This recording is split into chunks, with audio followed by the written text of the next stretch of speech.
This is the Crowbar, back with part 2 of Mission 7 for Metal Gear Rising. This video is all of the boss fights at the end of this chapter, the first of which is Metal Gear Excelsis. This is a pretty easy fight, despite how tough this guy looks. He'll start off cutting you with his giant heat blades. And you can parry these, but it's better to dodge them. They're so large you take damage even if you successfully parry them. And the one you want to watch for is the big 2 blade hit there. That one, after he does that, he has enough hang time that you can damage him. And the other ones have a little bit of hang time behind them that you can damage him during, but the 2 blade strike has the most. And he'll also sweep the blades back and forth here, but all you have to do to dodge those is jump over it. And after you've done some damage to him, he'll move his foot out into the arena, and you need to go up and attack that. He's preparing to do a big stomp attack here, but if you're fast, you can actually damage him and enter the next stage of the fight before he does that attack.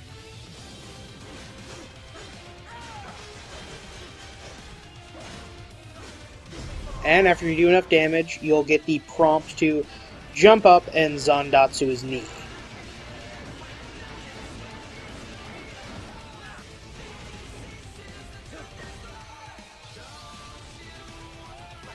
After that, you can run up his leg, and then you'll get another prompt to Zandatsu his leg.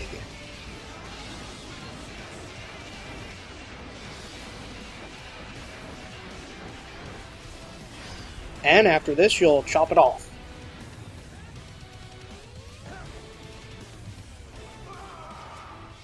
And after that phase of the fight, he'll droop down and you can attack the canopy of Excelsis here and do quite a bit of damage.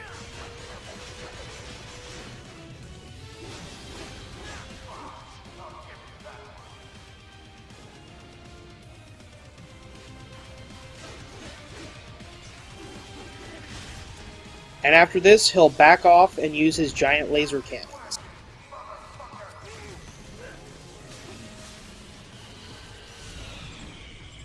During this section, he'll spawn 2 geckos, and these geckos are pretty much harmless because he will kill them with his own lasers. In fact, they're actually useful because he'll use his lasers and damage them, and then that opens them up so you can Zandatsu them.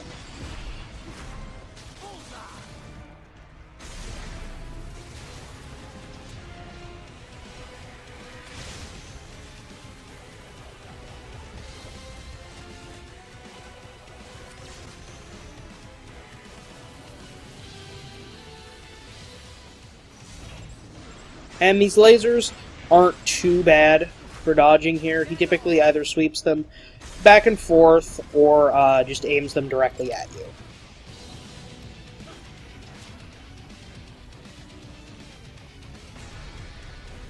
Then after that, he'll go into swinging his heat blades again.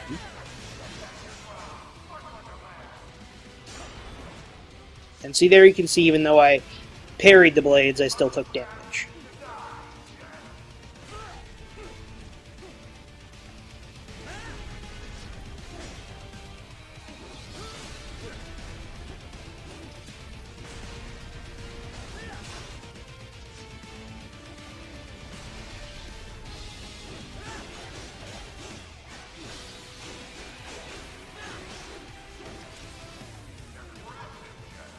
After you've done some more damage to him, he'll move over with his other foot, and you just need to repeat the process like you did on the last one. Deal enough damage here, and you'll get a prompt to attack his leg, just like last time.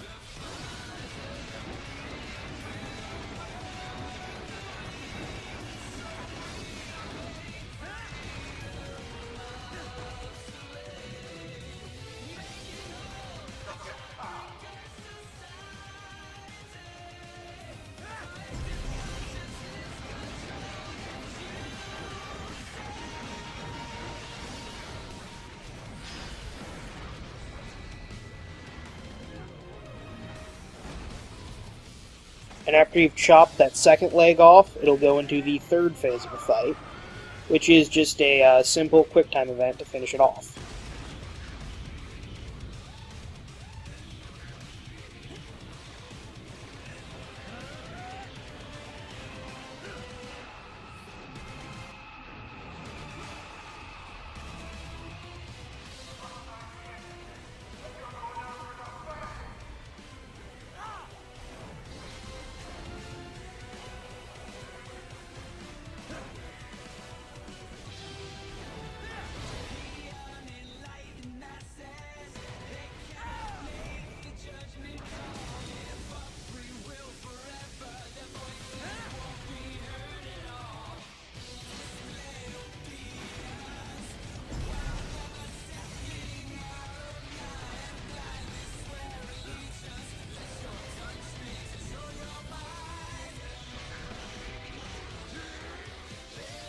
And after you get the destroyed notification, just slam the claw down into Excelsis and you'll kill him.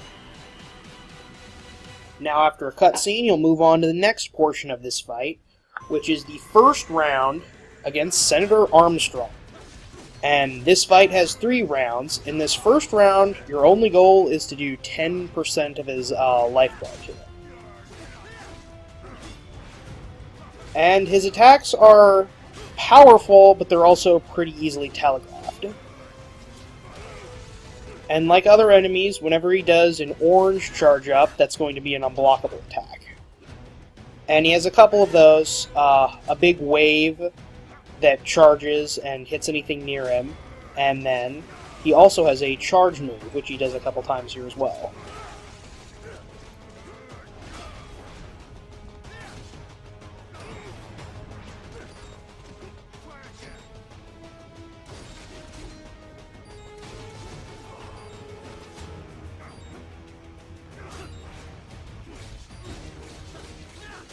And after you do 10% of damage, during a cutscene, he'll catch your sword and break it, which moves on to the next portion of the match. This is actually a fight you can't win right here. The goal is actually to wait Armstrong out.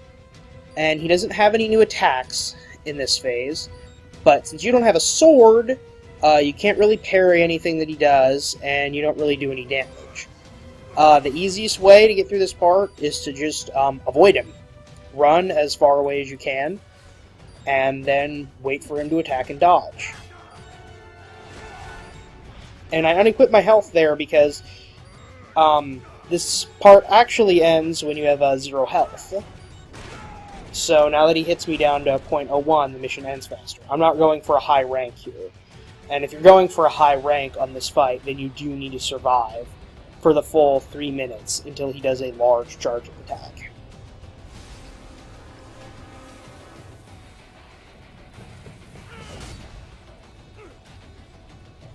And then you'll get another quick time event after you've done your survival.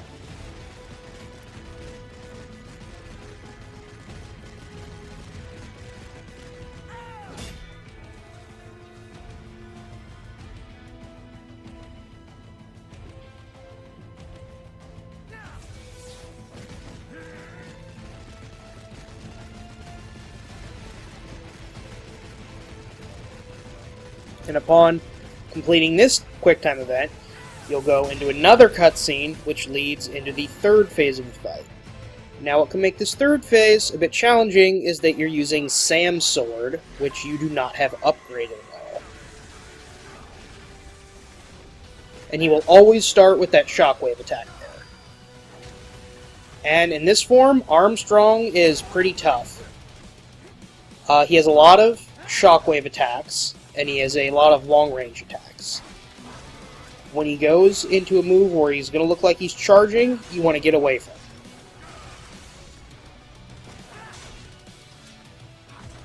And he keeps his football charge in this form.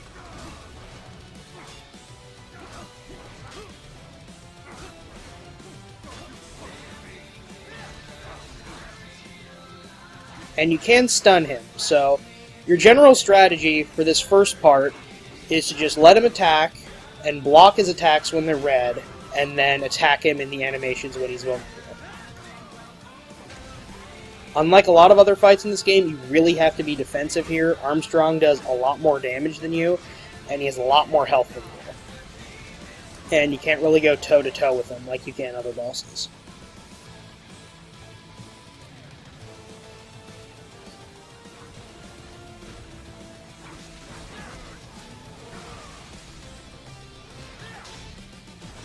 And when you see him charge and go up to jump there, he's about to do a very annoying attack. For this attack, you're going to need to cut the debris like you did with Monsoon, but you have to aim your sword very carefully.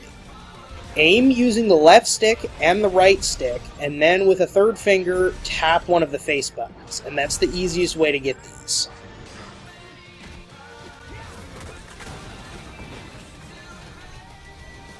If you're flicking the right stick to do that, you have a really good chance of failing. And then he'll charge you one more time after that, and if you blade mode hit his head, you'll deal a significant amount of damage.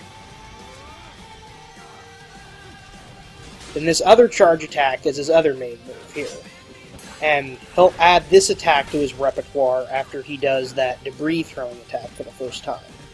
And there are a couple of different reactions to this attack, depending on if you are set up to parry it, if you're set up to dodge, or if you're set up to get hit by it. The different modes of that allow you to deal damage to him differently. But pretty much regardless of which attack he does, he'll knock your sword out of your hand. And it's always directly behind you after you finish that up. And that debris throwing attack that he uses is very useful for damaging him, and it's also very useful for staying alive, because whenever he does that and you cut down the debris, it will drop nano paste that you can equip and use to heal yourself.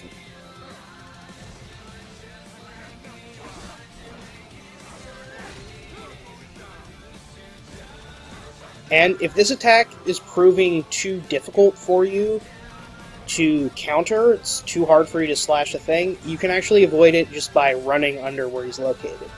But it's a really good way to damage him, and once you get the proper technique down for slashing the blocks, it's not all that hard.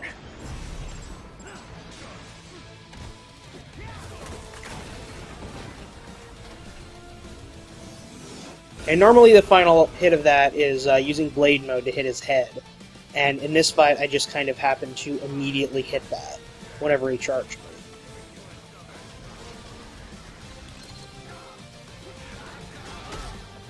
And then this is the animation that plays out when you block that attack.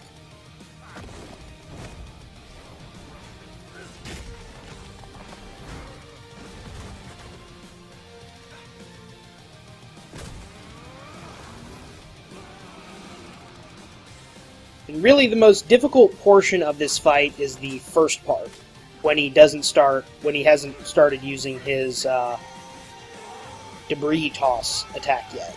Because once you get him to the point where he's using his debris toss attack, he'll be dropping nano paste whenever he uses that.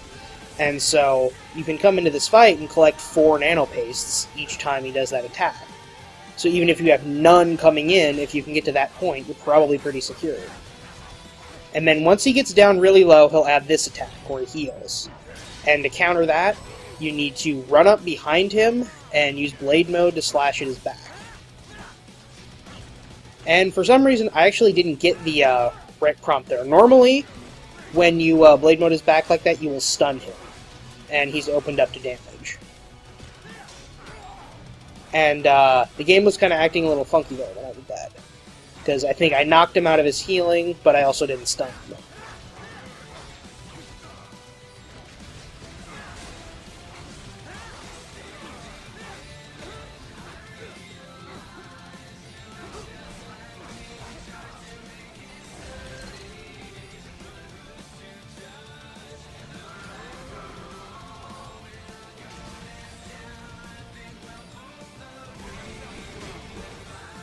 And one thing to watch out for when he uses his big shockwave attacks like that is you want to watch your targeting reticle on him, because if it does go down, then that means he's going to charge you. So if you see that, you can prepare a block for when he's going to hit you.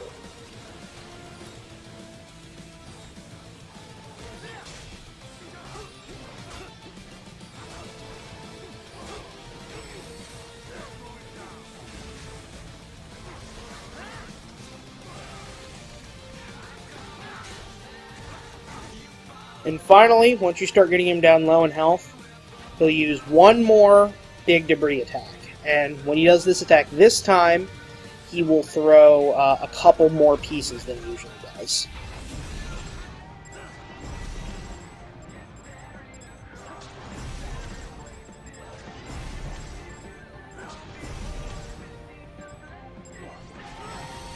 And you can see that attack is pretty much a instant health bar loss when he uses it. And then once you have him down to about 10%, he'll initiate his final attack, which is this unblockable throw here. And once you're in this, all you need to do is complete the quick time event, and you'll win. You need to slash both of his fists, and then he'll charge you. You counter that charge, and then you finally have to slash his heart open. And once you've slashed his heart open, you can Zandatsu it, and that will win you the fight.